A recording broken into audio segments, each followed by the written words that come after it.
Ce matin, on continue dans l'Évangile de Luc et on ne terminera pas ce matin. Les frères vont continuer, puis je vais continuer à mon retour, mais on est rendu maintenant dans l'Évangile de Luc au chapitre 20. Et puis, on va lire ce matin le chapitre 20, les versets 45 et jusqu'au chapitre 21, verset 4. Dans les dernières semaines, on est un petit peu chamboulé dans notre planification, dans notre horaire, mais c'est à la grâce de Dieu, puis Dieu fait bien les choses. Parce que les deux passages, je ne les avais pas prévus de les voir ensemble, mais ils vont bien ensemble. Donc, on continue, puis on va lire ensemble Luc 20 au chapitre 20, verset 45. La parole de Dieu dit ceci: tandis que tout le peuple l'écoutait, il dit à ses disciples: gardez-vous des scribes qui aiment à se promener en robe longue et à être salués sur les places publiques, qui recherchent les premiers sièges dans les synagogues et les premières places dans les festins, qui dévorent les maisons des veuves et qui font pour l'apparence de longues prières. Ils seront jugés plus sévèrement.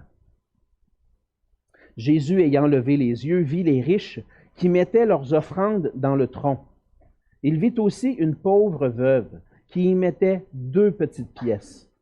Et il dit: je vous le dis en vérité, cette pauvre veuve a mis plus que tous les autres, car c'est de leur superflu que tous ceux-là ont mis des offrandes dans le tronc, mais elle a mis de son nécessaire tout ce qu'elle avait pour vivre. Et on va se courber dans un mot de prière. Prions.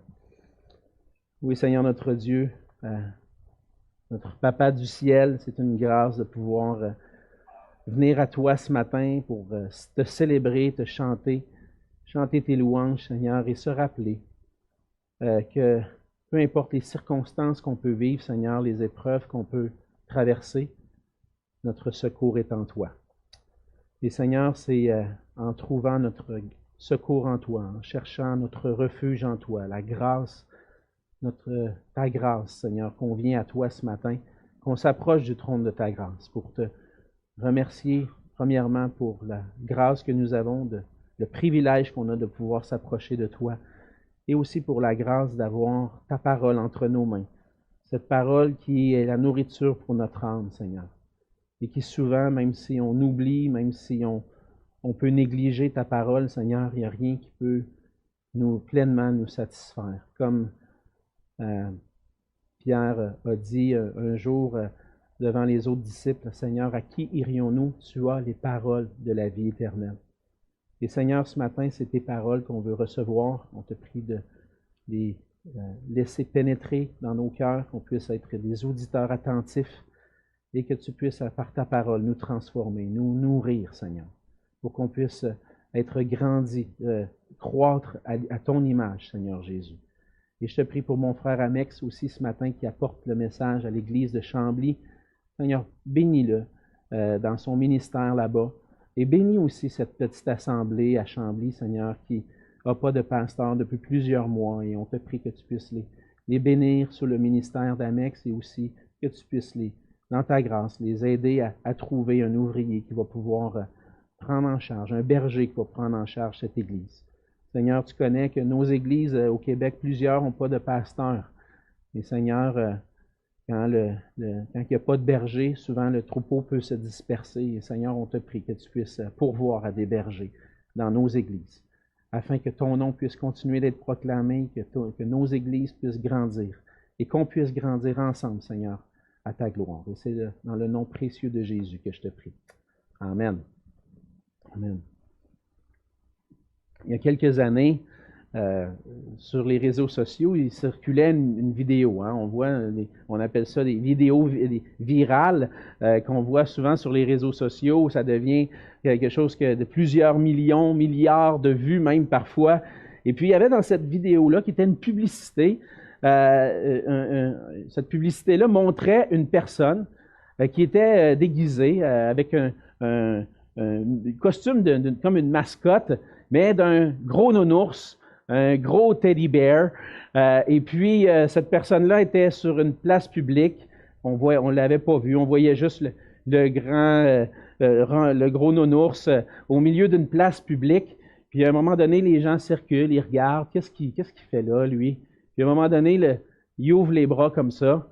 Et puis là, les gens viennent, puis ils font une grosse accolade aux nounours, et puis là, ça devient, il y a de la musique avec tout ça, puis ça devient très romantique, là, tout ça.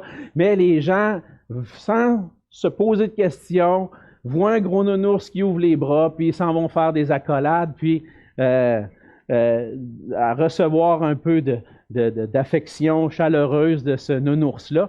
Mais à la fin de la publicité, on voit que la personne qui est dans le costume enlève la tête et puis on voit son visage. Et puis c'est une personne handicapée qui a un strabisme, les yeux tout croches et tout ça. Puis la publicité nous dit pourquoi on a-tu besoin de se déguiser vraiment pour se donner des accolades? Mais tout ça pour montrer que cette personne-là probablement n'aurait pas reçu cette affection-là si elle ne s'était pas mis un costume, un déguisement, un masque qui la cachait derrière un gros nounours. Et puis, ça va arriver souvent dans nos relations qu'on a besoin de mettre un masque pour être accepté puis recevoir l'amour des personnes autour de nous.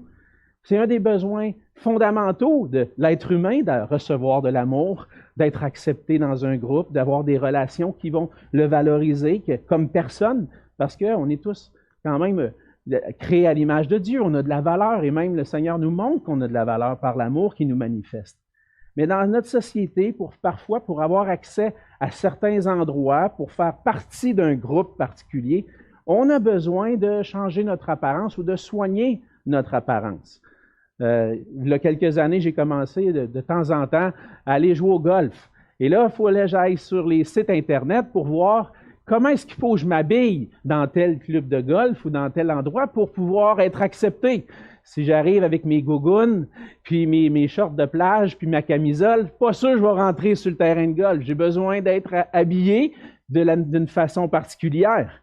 Et parfois, les gens vont s'habiller d'une façon pour montrer peut-être qu'ils sont bien nantis.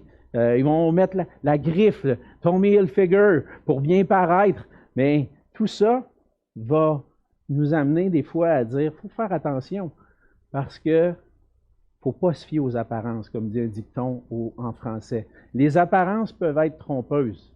La personne peut avoir telle paire de jeans qui est griffée puis tout ça, mais dans le fond, elle est très pauvre. Et puis les apparences sont trompeuses. Et ce qu'on voit, c'est pas toujours la réalité. En tant que chrétien, on met aussi des fois nos costumes, nos déguisements, nos masques. Lorsqu'on vient à l'Église, on grandit dans une société où pour être accepté, il faut avoir l'air de quelque chose de quand même bien. Mais quand on vient à l'Église, on a un autre groupe d'appartenance. Et lorsqu'on vient à l'Église, on a la tentation des fois de bien paraître, d'être des bons chrétiens, bien placés.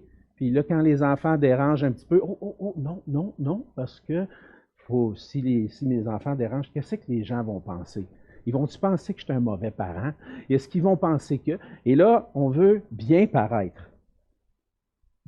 Qu'importe notre apparence, ce que les gens peuvent penser de nous, on doit être conscient qu'on sert un Seigneur qui connaît plus que les apparences, qui connaît nos cœurs.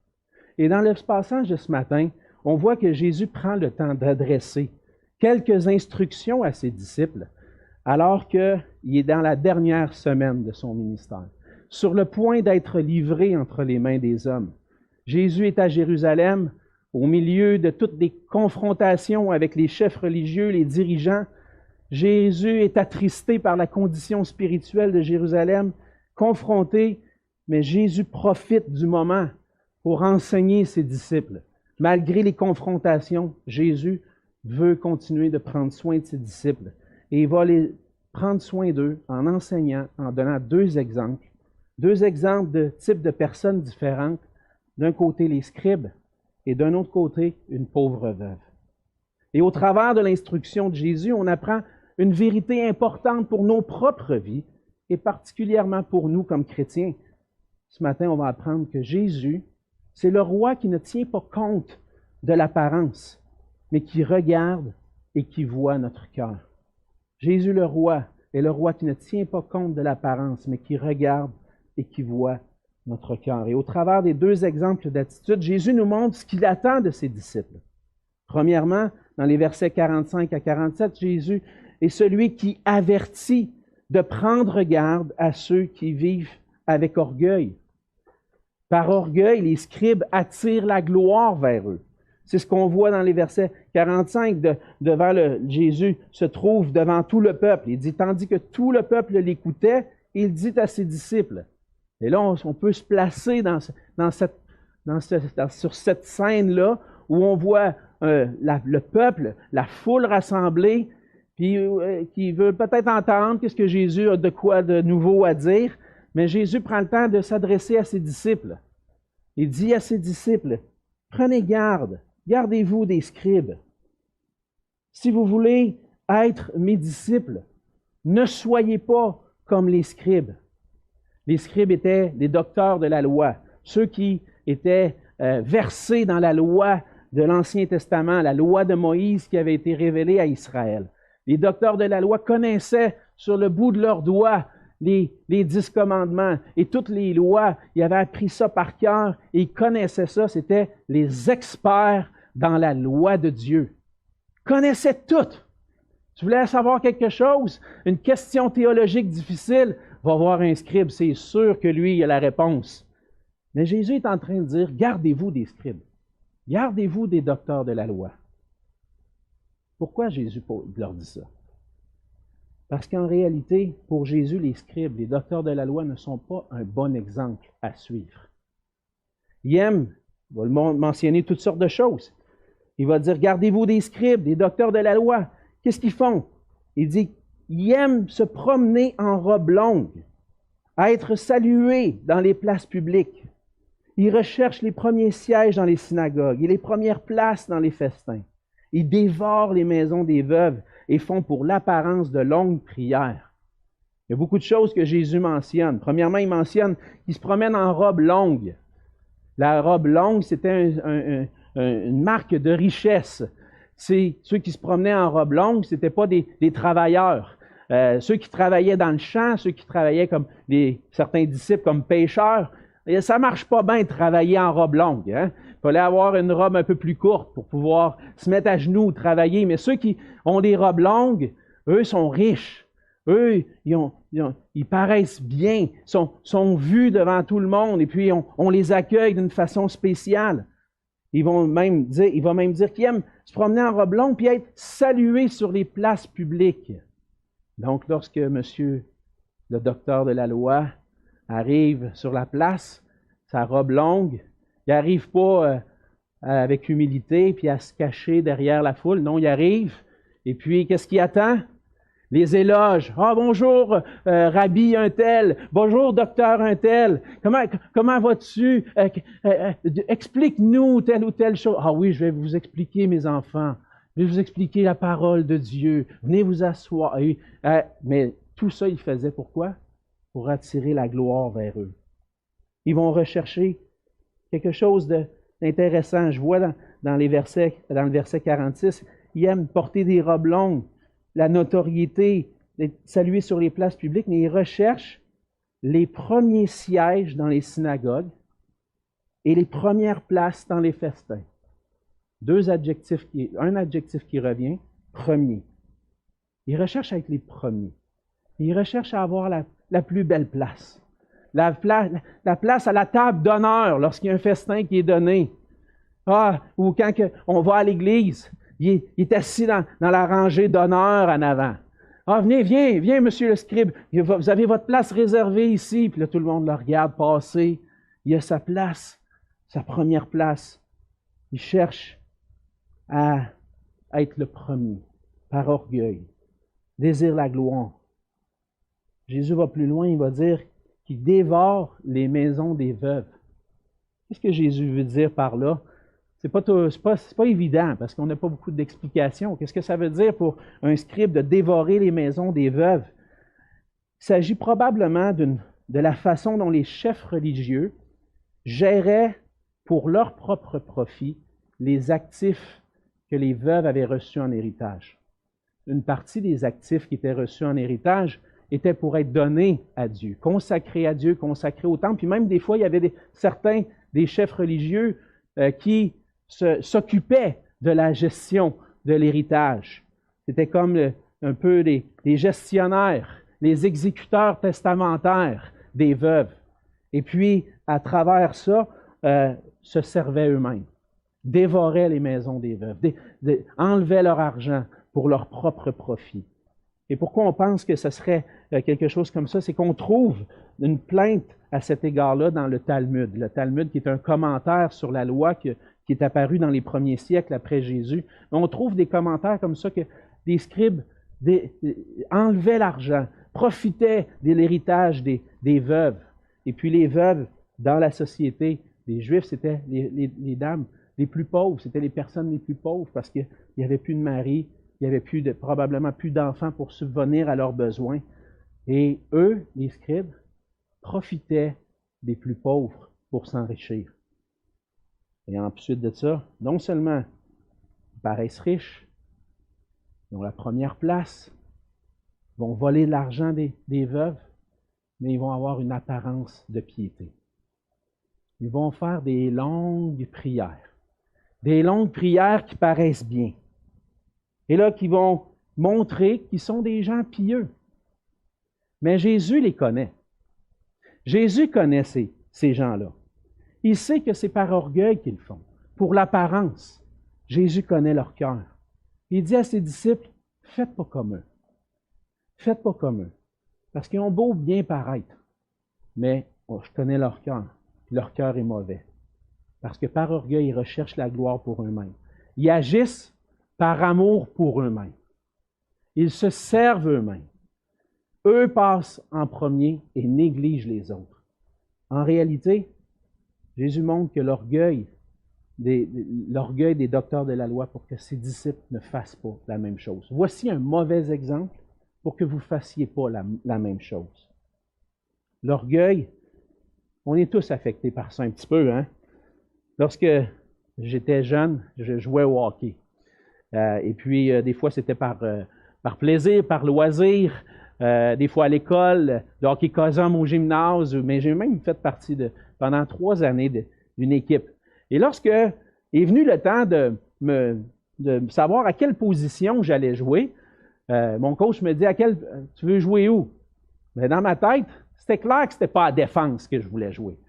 Pourquoi? Parce que quand tu es à la défense, tu ne comptes pas de but.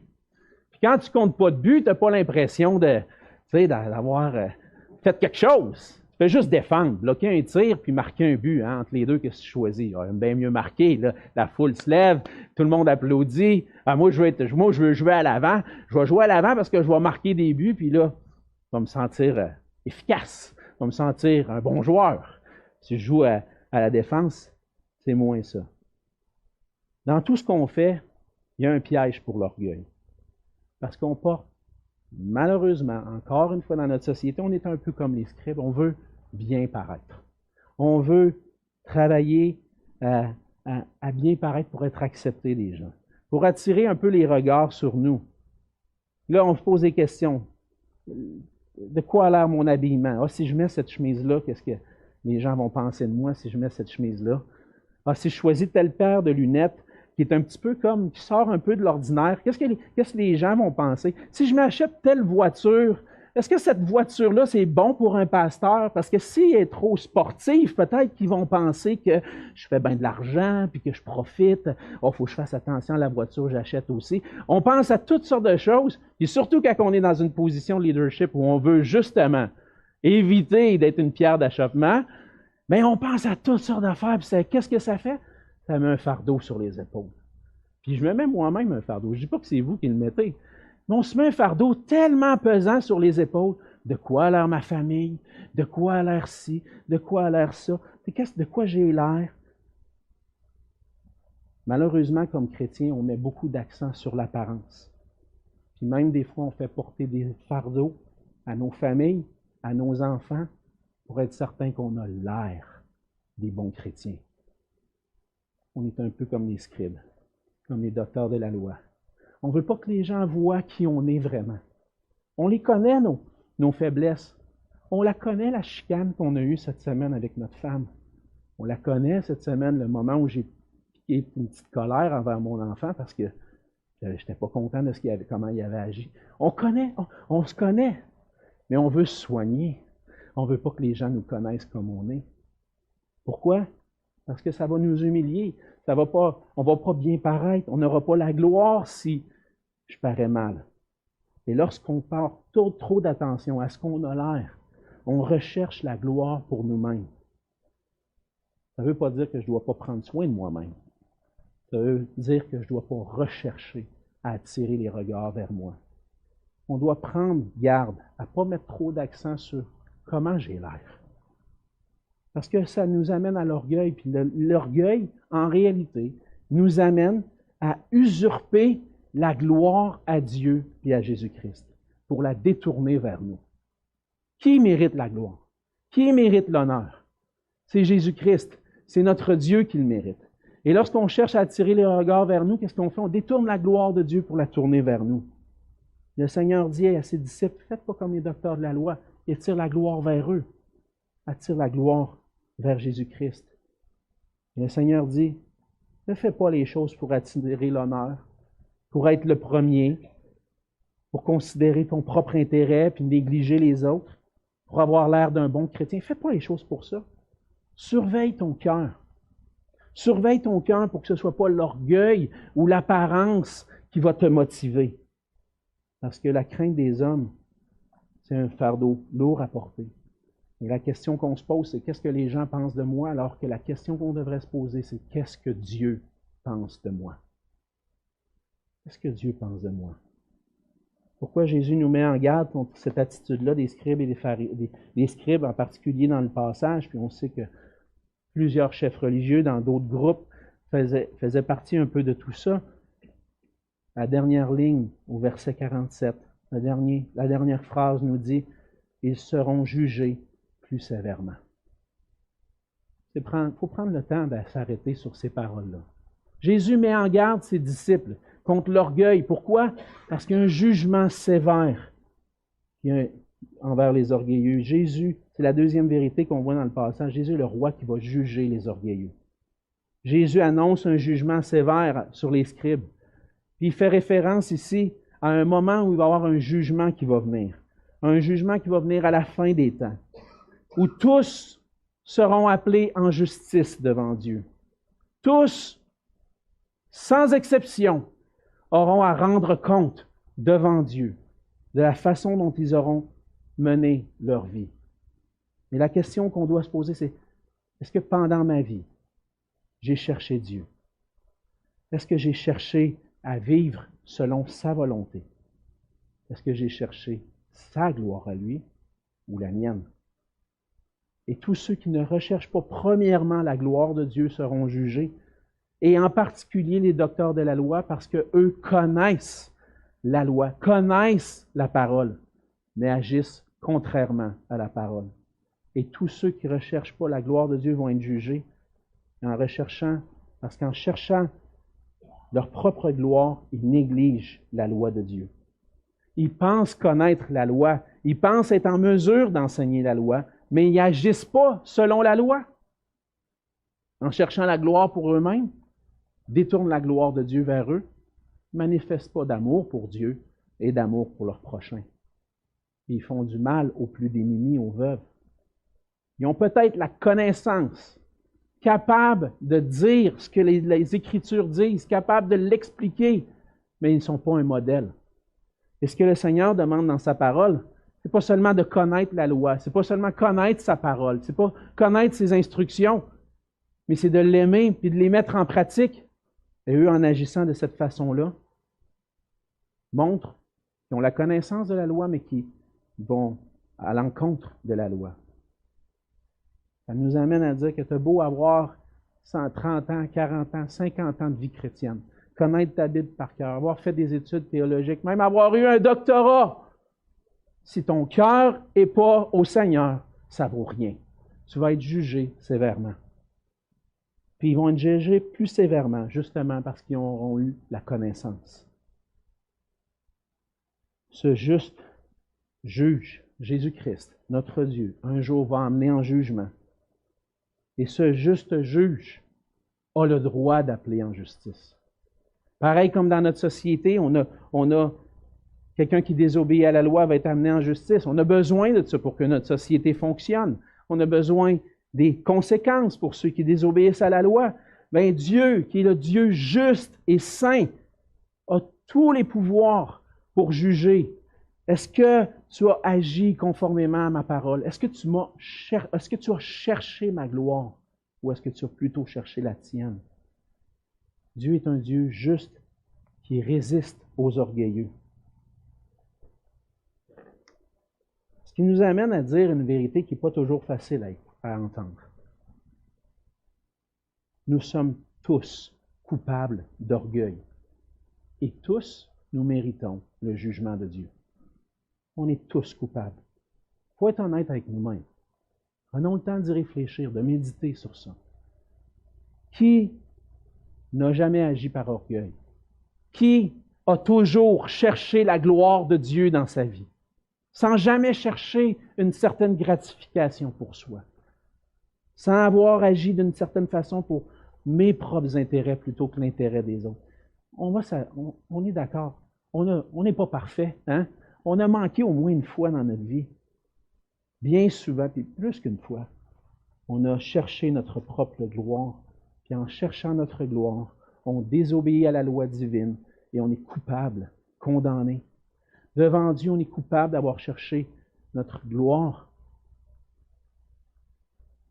Et puisqu'on est coupable, on va passer en jugement. On va recevoir la punition qu'on mérite.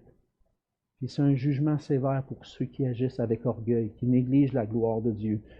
Dans Romains 1, versets 18 à 23, Paul adresse certaines choses. On pourrait dire, ouais, mais les scribes, les pharisiens, eux autres, ils avaient la connaissance de la loi. Moi, je n'ai pas tant que ça, fait que ça devrait être moins pire. On va aller voir ce que Paul dit. Romains 1, 18. La colère de Dieu se révèle du ciel contre toute impiété et toute injustice des hommes, qui retiennent injustement la vérité captive. Car ce qu'on peut connaître de Dieu est manifeste pour eux, Dieu le leur ayant fait connaître. En effet, les perfections invisibles de Dieu, sa puissance éternelle et sa divinité se voient comme à l'œil nu depuis la création du monde, quand on les considère dans ses ouvrages. Si je prends le temps de m'arrêter puis de regarder la création, je suis capable de voir la gloire de Dieu. J'ai une connaissance de Dieu.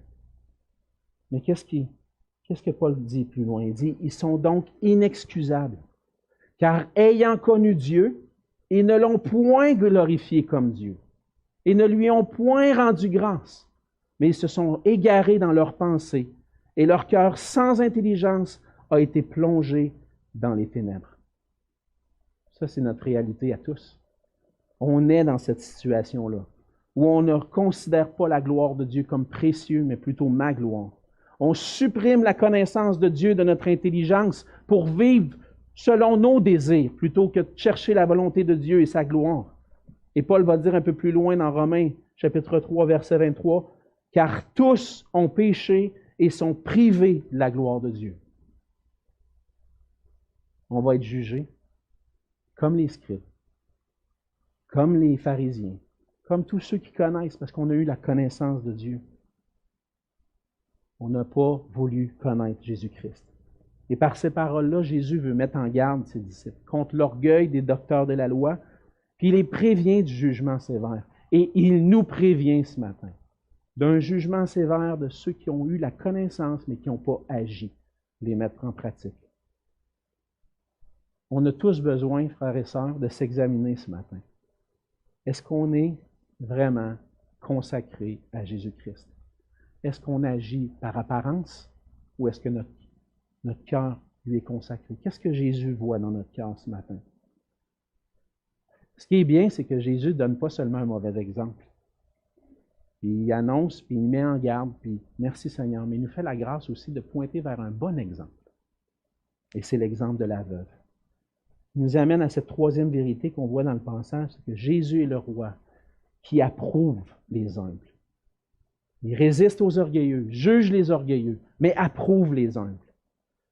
Comment ça se passe? On n'a pas beaucoup de détails dans ce passage-là sur la leçon que Jésus veut enseigner. Mais dans le contexte, je pense qu'on peut trouver cette leçon-là. Jésus est dans le temple, probablement en train de prier, parce qu'à un certain moment donné, au début du verset 21, il dit « Jésus ayant levé les yeux ». Peut-être qu'il était penché en train de prier, peut-être qu'il était recueilli, puis là, tout d'un coup, il lève les yeux. Qu'est-ce qu'il voit? Il voit les riches qui mettent leurs offrandes dans le tronc. Rien n'est mentionné de particulier. Est-ce que c'est mal? Est-ce que c'est bien? Rien qui est mentionné. Mais le projecteur change de place pour aller vers une veuve. Une pauvre veuve qui vient dans le temple et qui met 2 sangs noirs dans le pot. Ça veut dire qu'ils le mettent dans le tronc. Bien, dans le temple, il y avait 13 récipients en forme de trompette. Puis chaque récipient, c'était de l'argent qui servait à une fonction particulière dans le temple. Alors les gens amenaient leurs offrandes.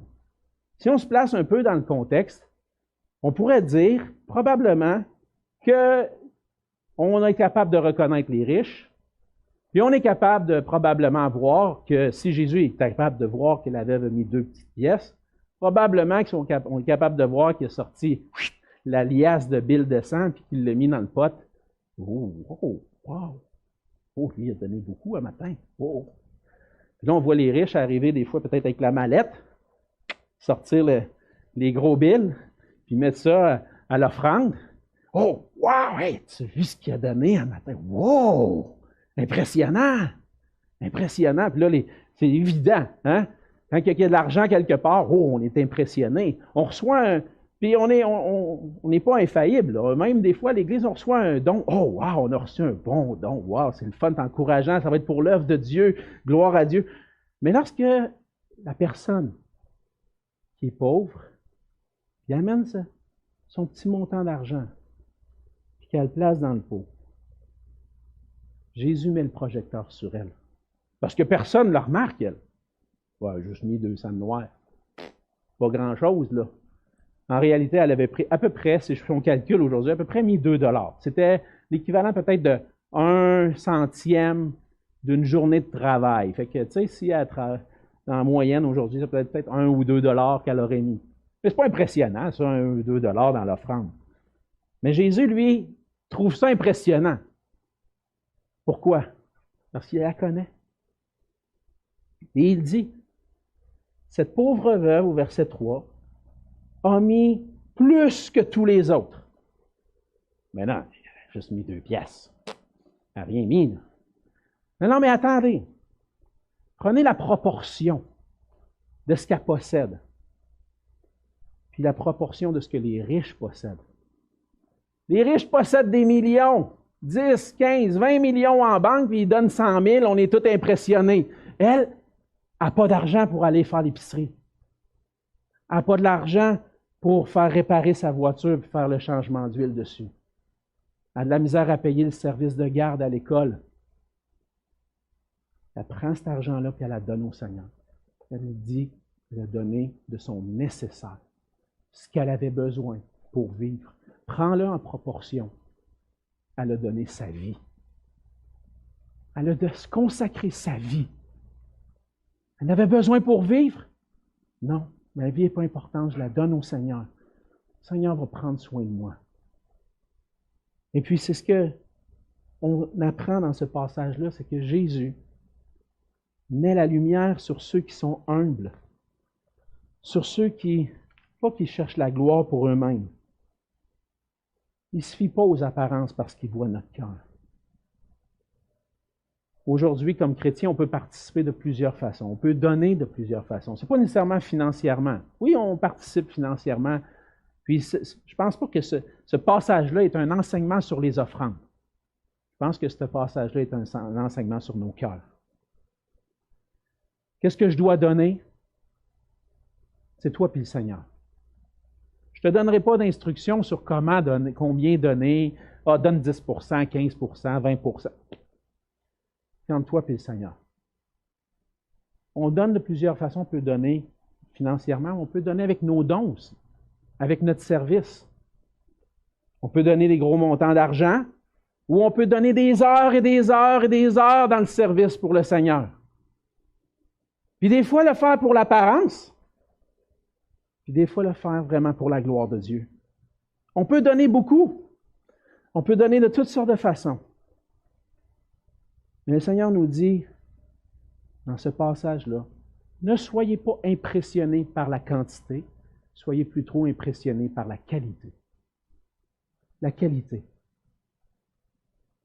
On peut donner beaucoup pour bien paraître, par orgueil. Ce n'est pas un don de qualité selon Jésus. Le Seigneur veut qu'on donne avec un cœur motivé par amour pour lui, pour sa gloire.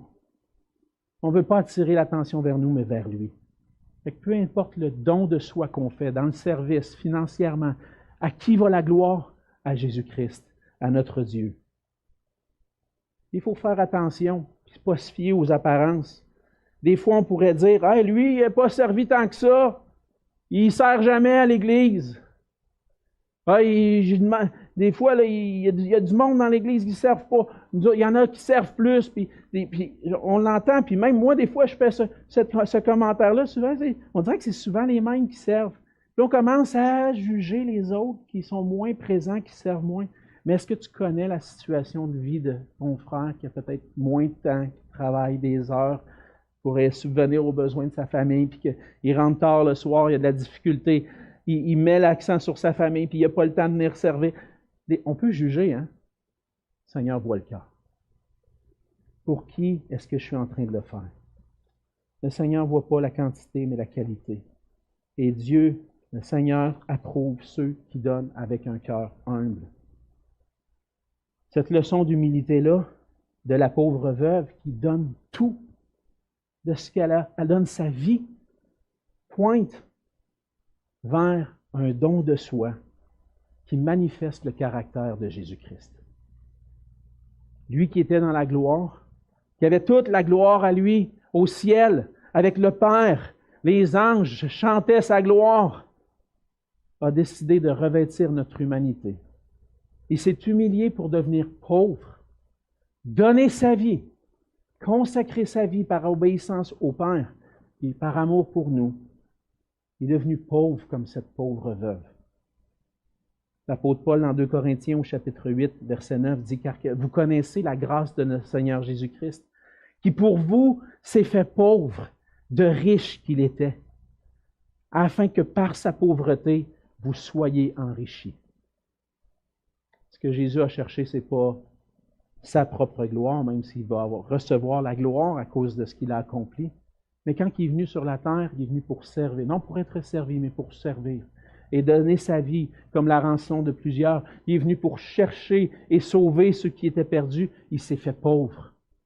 Il s'est donné entièrement.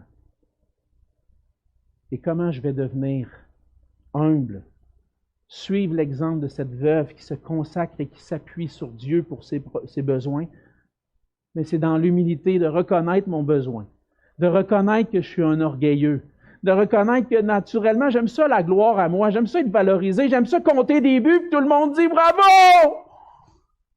T'as compté un but, le but gagnant du tournoi, ouais! » C'est ça que je cherche en réalité. Puis même à l'Église, dans mon service, dans ce que je fais, c'est ça que je cherche. Qu'est-ce qui va me délivrer de tout ça? Mon Sauveur, Jésus-Christ, qui s'est humilié et qui est allé jusqu'à la croix pour mourir et me sauver de mon péché. C'est lui qui s'est fait pauvre, de riche qu'il était. Et qu'est-ce que j'ai à apprendre de ça? C'est cours à Christ. Si tu reconnais ton orgueil ce matin, si tu reconnais que même ton orgueil dans le service, tu es peut-être chrétien, puis tu reconnais cours à Jésus-Christ. Tu dis, Seigneur, délivre-moi de mon cœur orgueilleux. J'ai besoin de toi pour revêtir l'humilité. J'ai besoin de toi pour te refléter, te donner la gloire dans l'humilité. Donne au Seigneur avec un cœur humble. Viens à lui, reçois sa grâce et sème humblement pour que le Seigneur fasse fructifier à sa gloire. Jésus, c'est le roi qui s'est humilié, qui s'est donné entièrement pour nous, qui est venu nous sauver. De la même façon, nous aussi, humblement, maintenant, on doit revêtir Christ, humblement se donner notre vie pour la gloire de Dieu et par amour pour les autres. Ce matin, on a vu que Jésus, c'est le roi qui ne tient pas compte de l'apparence, mais qui regarde à notre cœur. 3 choses qu'on veut retenir. Prends garde à ton orgueil. Deuxième chose, Jésus va juger les orgueilleux. Puis ceux qui auront une connaissance de la parole particulière plus sévèrement, mais il va approuver les humbles qui viennent à lui. Il nous amène à réfléchir, à veiller sur notre cœur. Et on peut se poser toutes sortes de questions. Qu'est-ce qui me motive ce matin dans mon service? La gloire des hommes ou la gloire de Dieu? Qu'est-ce qui me vient à l'esprit quand je rends service?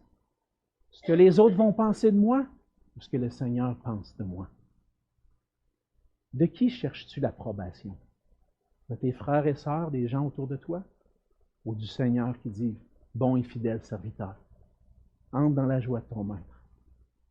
Qu'est-ce que Jésus voit dans ton cœur ce matin? Frères et sœurs, Jésus, c'est notre roi. C'est celui qui, comme on l'a vu dans l'Évangile de Luc, qui a toute autorité, toute puissance, qui mérite toute la gloire et l'honneur. Arrêtons de chercher la gloire pour nous-mêmes. On n'est pas digne de recevoir la gloire. Seulement lui. Veillons sur nos cœurs et trouvons en lui la grâce de chercher à être approuvés par lui seul. Prions. Seigneur notre Dieu, on veut te dire merci pour ta parole. Seigneur Jésus, merci. Parce qu'à travers ta parole, tu mets en lumière beaucoup de choses dans mon cœur. Et tu m'amènes à te ressembler de plus en plus. Oui, Seigneur, bien souvent, on fait, sans s'en rendre compte, parfois, on aime avoir la petite tape dans le dos, puis l'approbation. Et des fois, on vit pour ça, Seigneur. Puis on est fâché parce qu'on ne l'a pas reçu. Seigneur, dans ce temps-là, aide-nous à éviter ce piège de l'orgueil, qu'on puisse continuer de servir humblement, et comme l'apôtre Paul dit, que tout ce qu'on fait, on ne le fasse pas pour les hommes, mais pour ta gloire à toi. On le fasse de bon cœur pour ta gloire. Aide-nous, Seigneur, à revêtir cette humilité que toi tu as revêtue, en allant jusqu'à la croix. Et Seigneur, que tu puisses nous accorder de voir notre orgueil, de voir nos péchés, qu'on puisse te les confesser pour trouver la grâce en toi, d'être pardonné et d'être transformé par toi. Seigneur Jésus, reçois toute l'honneur, la gloire et la louange. Tu es digne parce que tu nous as rachetés, Seigneur, à un grand prix, au prix de ta vie. Fais de nous des gens humbles, consacrés à toi, qui consacrent leur vie pour ta gloire.